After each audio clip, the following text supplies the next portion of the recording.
Manga shu yerga kelish judayam yoqib qoldi. Uyimizni teva qismi. Mana stolchalar shirinligini.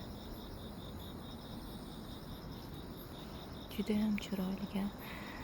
Tunda yongan chiroqlarni judayam yaxshi ko'raman. Ko'chaga chiqishim ham maqsadi shu.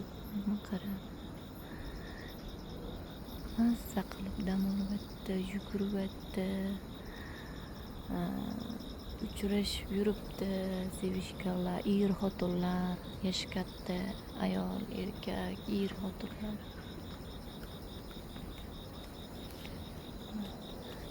Endi shu daraxtni o'zimga do'st qildim va bo'ston.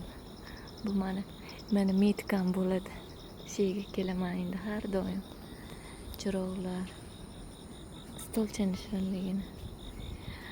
Bu daraxt endi meni do'stim bo'ladi. Koreyada daraxt kamdan kam kesiladi. Uni parvarish qilishibdi. Bu ishonchli daraxt.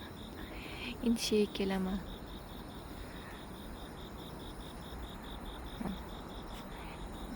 Atrofim kvartira, yo'lak, yana yo'lak, svitlar.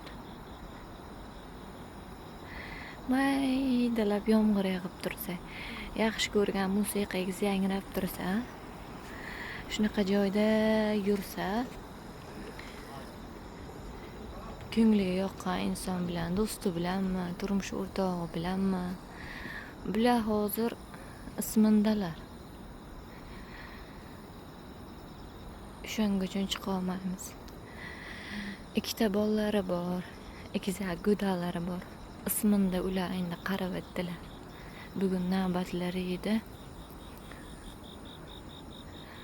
Tungi smenada ular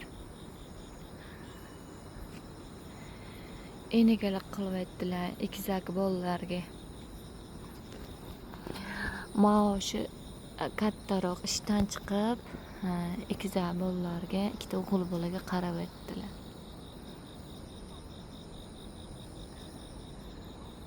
Qanoq qilib eplayapsiz desam, eplayveraman, o'g'il bola-ku deydilar. Ovqati tayyor bo'lgandan keyin deydilar. Bola qarashni yaxshi ko'raman deydilar. Keyin ha dedim.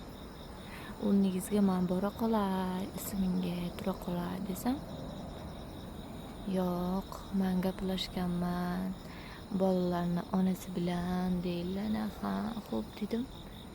Endi ismingga ketdilar. Ishdan chiqib, men bu yerga qarab keldim.